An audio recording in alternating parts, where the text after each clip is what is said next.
Hi, it's week 7.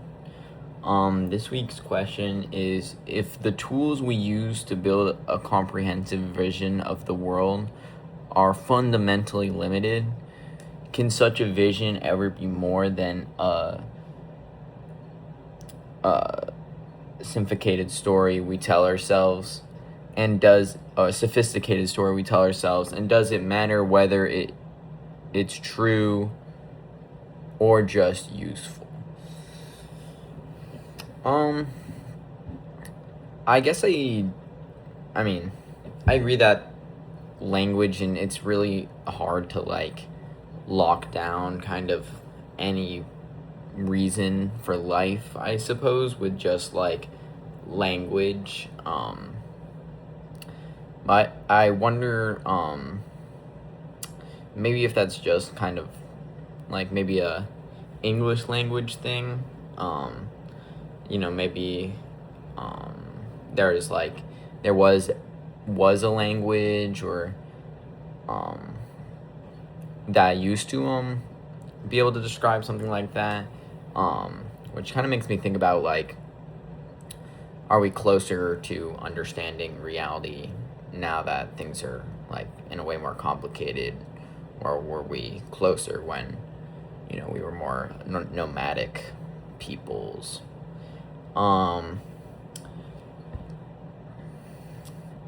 And does it matter whether it's true or just useful? I don't know.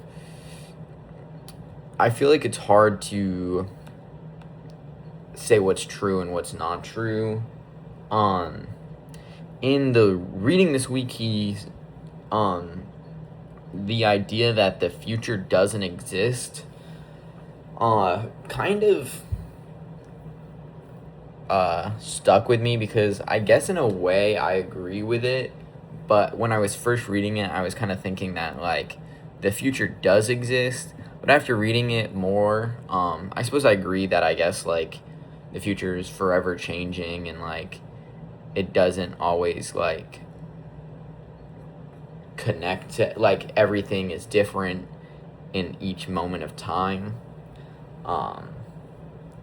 But I almost wonder if that's making things more complex than they are. I feel like in the passages, they talk a lot about a higher power, specifically God,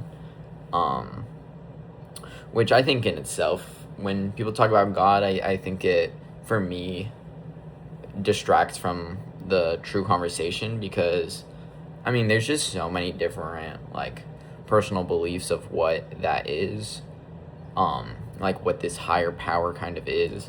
So I believe that the idea of a higher power falls more into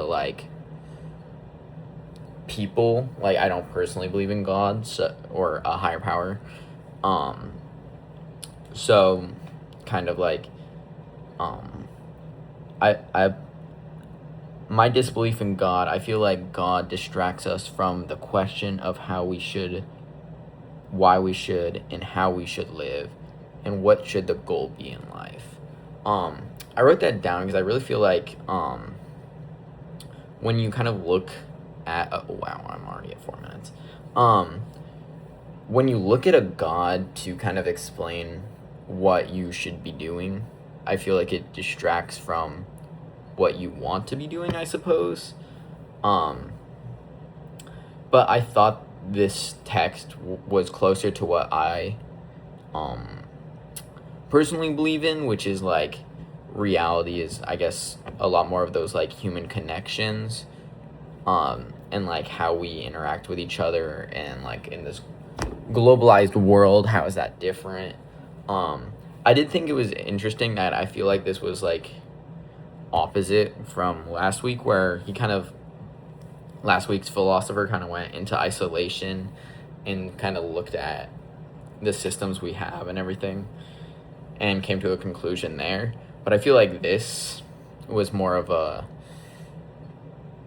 how can people, in the way everyone lives, tell us about how I should live.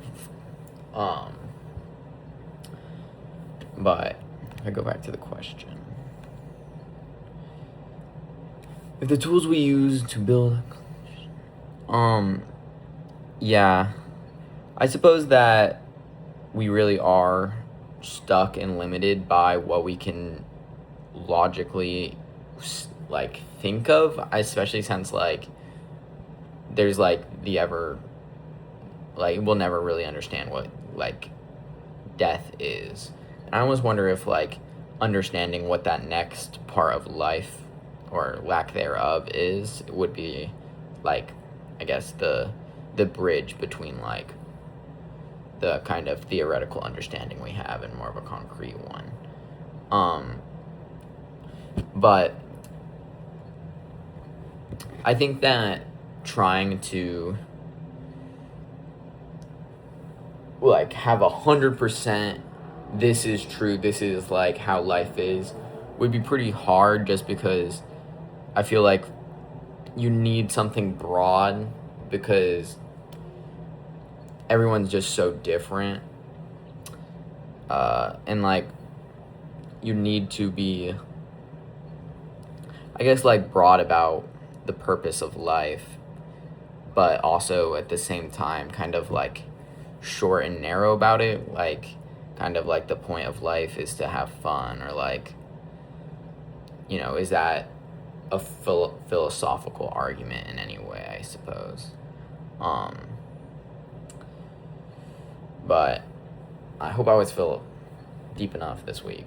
I'm looking forward to the feedback. Thank you.